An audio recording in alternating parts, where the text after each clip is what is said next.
Just go. Hey y'all, welcome back. Welcome back to our channel. I am Dr. Jamesia. I am one of these three ladies of Black Coffee, Honey, and Grits. And welcome to our Friday afternoon lunch edition of Black Coffee, Honey, and Grits. Ladies, we are the black coffee, our lips drip with honey, and sometimes we got a little bit of grit. We've got sass, class, and all that ass, y'all. And we're here, we're real women having real conversations. And today we want to talk about uh, they not like us. However, that is going to be discussed today. Listen, your girl is from Los Angeles, California, so I got a lot to say about that performance at halftime. I was like, yes. But anyway, I'm Dr. Jamesia, the nurse practitioner extraordinaire. I'm also your intermittent fasting and mindset coach, YouTube influencer, speaker, author, all the things. And I'm going to pass it on over to you, Carmel. The mic is yours. Hey, I'm Coach Carmel. I'm a coach, health and fitness coach and nutrition coach. And lately I've been working with folks who have come to realize that they have an addiction to food and mostly sugar. And I help them adapt a whole food plant-based lifestyle in order to combat that addiction as well as the chronic conditions that come along with it. But I'm ultimately here to invite everybody and encourage everybody to add more plants to your plate. So over to you, Maisha. Hello, everyone. I'm so glad to see you all here on this Friday. Let me clear my throat a little bit. Oh, your mic Hello, my name seems Your, really low, your is sound my is a mic little really off. low? or your Wait, sound is hold low. on, hold on. It might not even be connected. Hold on a second. All right, is that better? Testing. Yeah, A that's little bit better. better, Is yeah. that okay? All right. Look, still trying to get it. Everything is sick over here, including my technology. All right. Hello, everyone. My name is Debbie Maisha, and I'm the founder of Black Lotus Tantra Community, which is a Lilith-based tantra and sex magic community for the power, healing, and liberation of Black women. Back to you. Oh, okay. I like Lilith. I like all of the above. Yes. Yes. Girl. So listen, uh, everybody's still talking about the Super Bowl, the Kendrick Lamar, Mm. the performance, the they not like us, the undercurrents, the subliminals, the everything about the performance. So I did not watch it live. I didn't see it live because I wasn't watching the Super Bowl, but I have seen clips and clips and clips and clips over and over. People doing dances on TikTok. Have you watched the whole performance yet? I've only watched Serena, the clip of Serena. Uh, That's it. Crip walking. Uh, have not, but I will. So I listen. I just wanted to pass it. I'm going to pass it over to you, Maisha, more so because I don't know if you've seen everything, but when I think immediately, when I think they not like us, they not like us, there's so many things that come to mind. And for me, mm. listen, there, just on a basic level, like they meaning everybody who's not black to me, number one.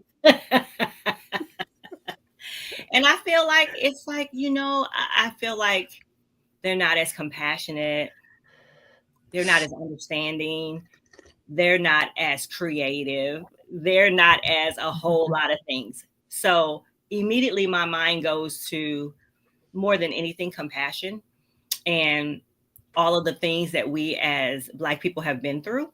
So that's immediately what I think about. I haven't really dissected and dug completely in, but I'm sure I'm going to have a lot more to say with this conversation. But I am going to pass it to you, Maisha. What are your thoughts on it? Oh yeah, I watched it live. Yeah, I didn't watch the Super Bowl. I didn't care for who was playing, but I watched it live, and then I went back and watched it again because Okay. it was good. And then I've seen all the clips. I mean, I already knew the song, and I think that what started out as a diss track has become so much more than that. Like Drake, don't even worry, this ain't really about you anymore. So Yeah. you can rest easy now, sir. Um, but it has become a different kind of anthem for Black folks. And no, they're not like us. Now, I, the the performance itself, like to watch the whole thing, to have the black bodies in the shape of the American flag, to have them dancing to that, given what is happening in the political climate, down to Serena, down to the little two-step that everybody's doing now everywhere for the rest of their lives. It's just, it was fantastic. Now, when I first watched it, I was kind of like, I mean, that was all right. Honestly, I was one of those people that was like, that was all right. But it wasn't until I watched it again that I was like, ooh, like, oh, I see. And I, I'm looking at it like he had things, it was like a GameCube, right? So it's like we're playing, and in the background, there are the words, right? Like we're playing this game, right? And it really was like, okay, well, how are we gonna play? How are we gonna show up and play this game? Because it's already in motion. Samuel L. Jackson. I saw Django Unchained, so I saw him as the Uncle Tom character in that, and so to see him playing the Uncle Sam, like it was kind of like it's like if you know kind of thing, if you were in Black culture at all. So I thought it was great. I saw somebody post it, tried to break it down like he was talking about something satanic. I was like, yeah, some white folks. Oh, I was just like, oh, y'all are so scared of the power. Like you can't even, as soon as you see it, you got to try to give it to something else. I was like, oh, poor you. But the one thing that I will say, it's funny that you mentioned the compassion. That's the one thing I wish we had a little bit less of. I wish we had a little, because we still kind of like, as a people, everybody's our friend. Everybody ain't our friend. And like some of the natives said, some heads need to roll before they get a chance to do anything to you. And I think we need to adopt a little bit of that as a people. But I love the performance. I'm still rocking it out. Okay. Yeah. Where did you see the whole performance? Where can anybody? YouTube. Okay. You could YouTube it. So I didn't watch it live either. I didn't even bother to figure out how I can get YouTube, how I can get the performance here. And every time the Super Bowl comes on, I'm not watching. I used to watch the Super Bowl for the halftime show as well as the ads. This year I just was not interested. But the very next morning, the second I turned on to YouTube, it comes on. I'm like, okay, this is Kendrick. Let me watch. I was like, oh, and immediately my mind went to the American flag. Donald Trump is there. This is a hip hop artist. This is not somebody mainstream. This is not somebody who's like this. Like he comes with his lyrics. He comes with his rhymes. He comes with his messages and his meanings and his uppercuts. And you, if you're not listening, if you're not paying attention, you're gonna miss it. And I missed it, just like what you said, Maisha. I was just like, okay, it sounds good, it looks good. I was enjoying the performance, but after watching it again, that gives you a chance to kind of like listen to what he's saying, hear all the uppercuts and everything that he was throwing out there. And it's funny that you said, oh, Drake, it's not about you anymore. But for him, it is. For him, it's always going to be about him. And even for the folks who don't understand, white, black, whoever, folks who are not, who don't know Kendrick, who don't know about the beef, who don't know any of that, they're not even going to understand the big impact and the bigger picture of who he was talking to. He wasn't talking about Drake anymore. It's very, very true. He was talking to those that are not like us. That's and right. The fact that the elected president was in the stands was even more powerful. It was so powerful. The fact that, like, I don't know who nominated for Kendrick to be on that stage.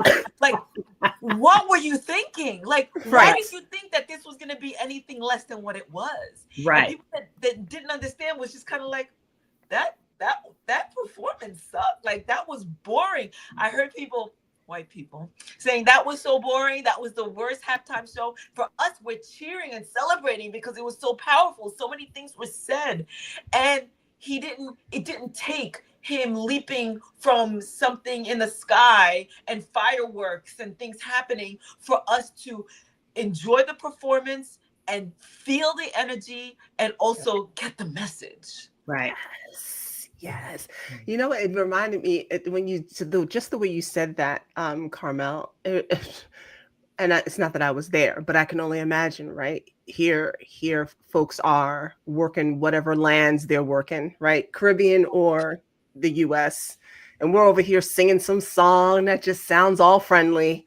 Overseers like, what are these people singing about? But in the songs, as often was the map, right, to the Underground Railroad. Like, this is the way to go, and this is what to do, and people are all excited about it, and they're like, what are they excited about? It's just a song, because it wasn't for you.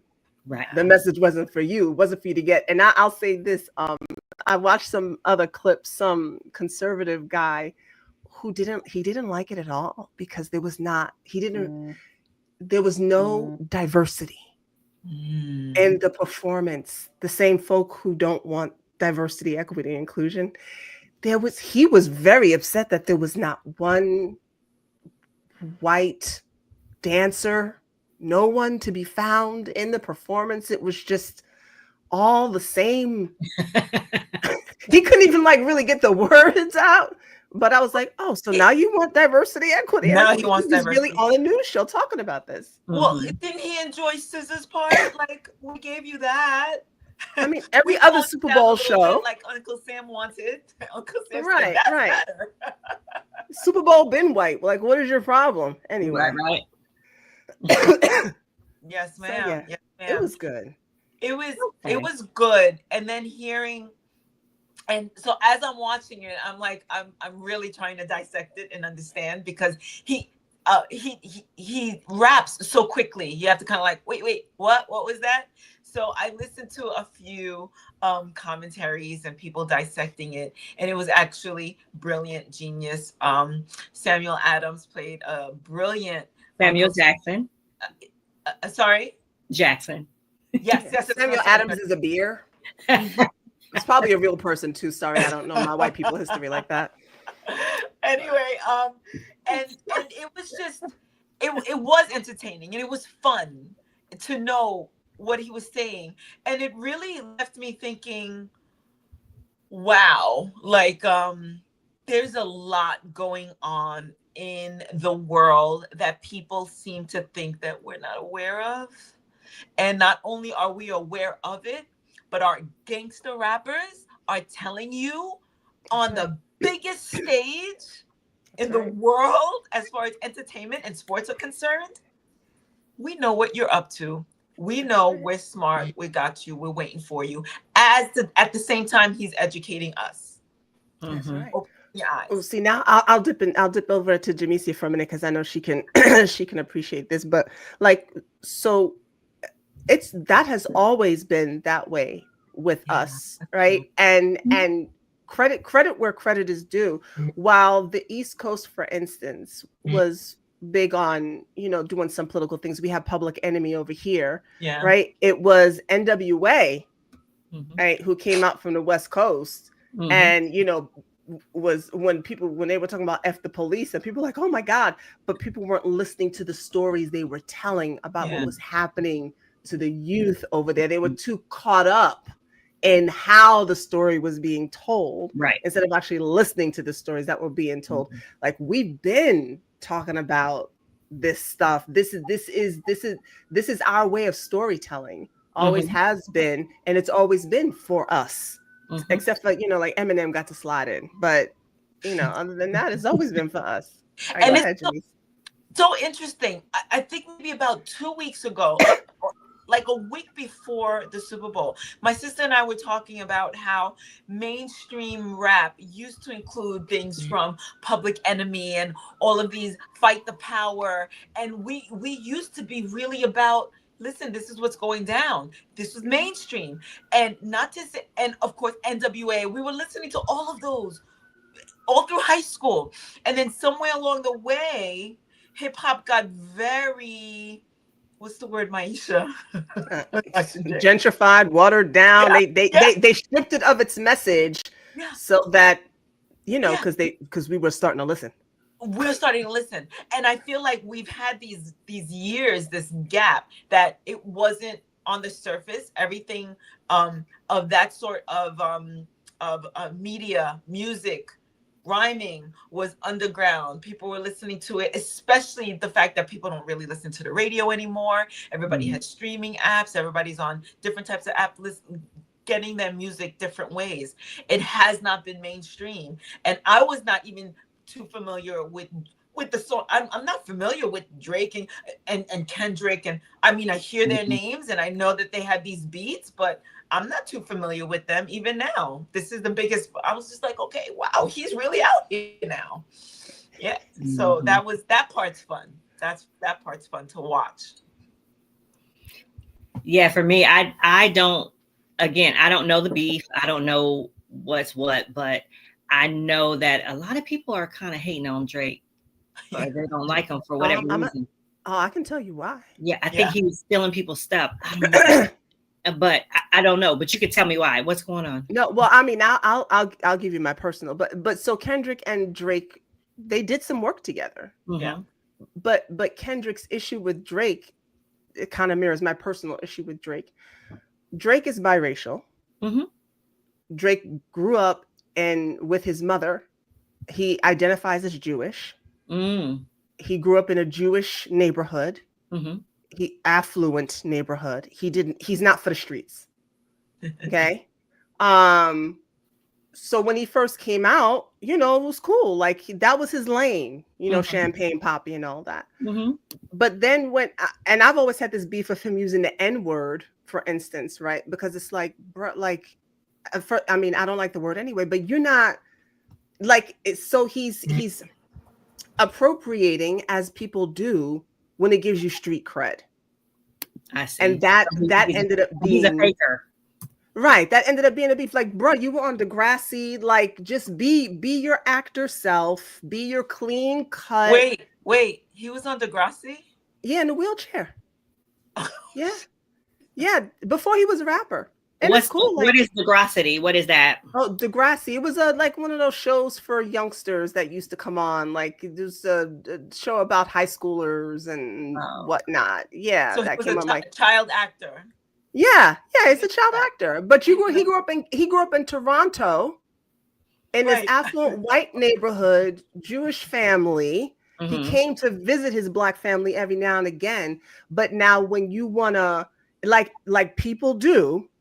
Right, when they want to get some credibility, they go to the Black, to gain that momentum. Right, and Kendrick was kind of like, bruh, no. And then he happened to get Tupac's ring, Drake did, from a auction or something like that. Really, I guess felt like he was somebody or something.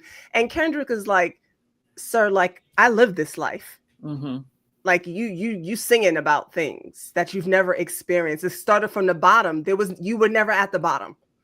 Right, was Kendrick saying you would never at the bottom, and so that started to be the beef between the two of them, and that's partly my beef with. Like, I like Drake's earlier music, but some of the stuff that he's trying to do now, I'm like, sir, that is a life you have never lived. Right. You know what I'm saying? He is for the mainstream. They love him. He keeps within the boundaries. And nothing wrong with that.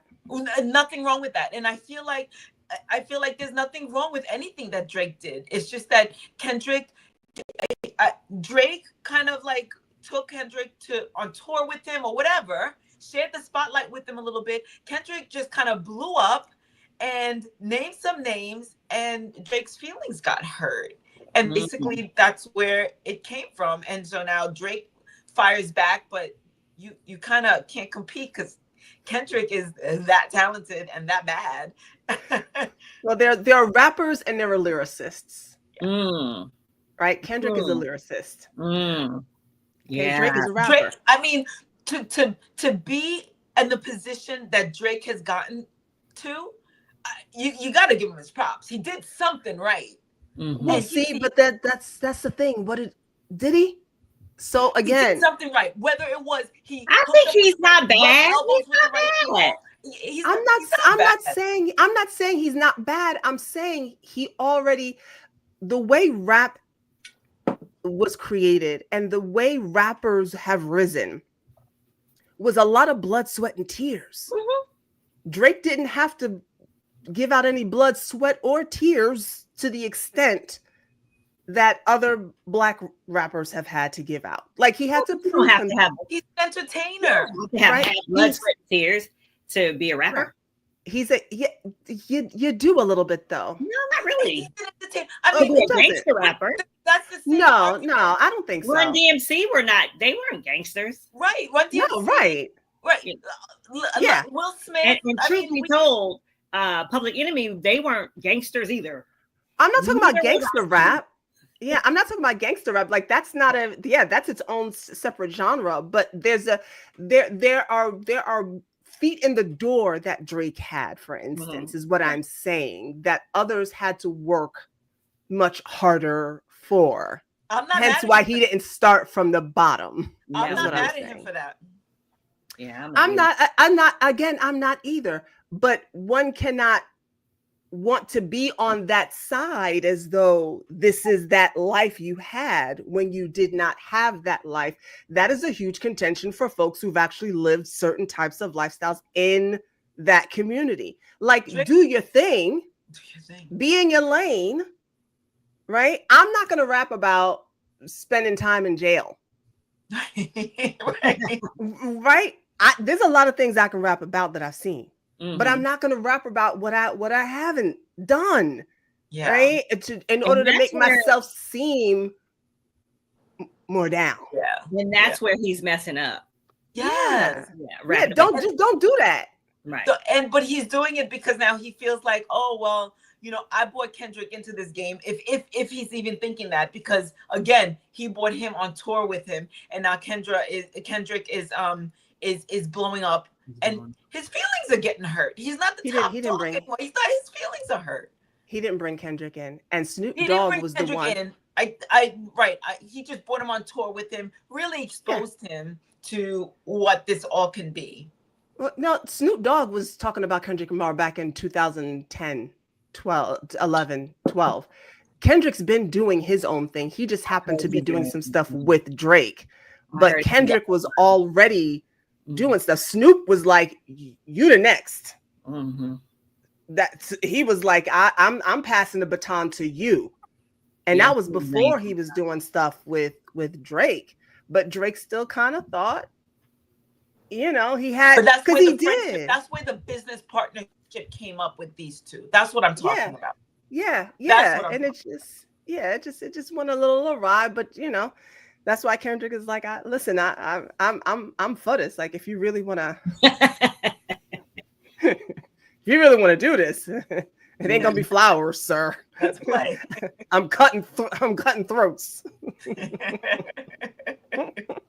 Yeah, and I think the bigger message though from this performance to the world, to people at large, is that every single time you come for us as Black people, you get your feelings hurt because we end up taking something and turning it great, no matter what it is. That's why oxtails are so expensive, right? No matter what you try to do with us, we are rising. They lynched us, they raped us, they killed us, they enslaved, everything and we're still here and we're thriving. They're not like us. They're not like us. That's why I get teary-eyed when I see these little clips now. Now I'm seeing the children over in like Uganda and other places doing it. And every time I see it, I'm just like, look at these children. I'm just like, they start doing a little two-step. I'm just like, and they are moving too. I'm like, yes, I love it. I see everybody doing it. I'm just like, I did see some white dentists doing it, and I was a little perplexed by it, but I love seeing it. I love seeing it. Yeah. It is amazing. And all black everything. Which that's a whole nother, like, what, oh God, there's a phrase that just flew out of my head, but it just goes to show you exactly how powerful we are, that whenever we do something that does not include anyone else, it is such a problem. And it goes to show how much fear there is, literal fear of a Black planet, that whenever it's all us, it's, oh, no. That's not right. There should be some other things in there. But don't Mhm. nobody care when it's a room full of white folks. Right. Like that's normal, That's normal. That's normal. right?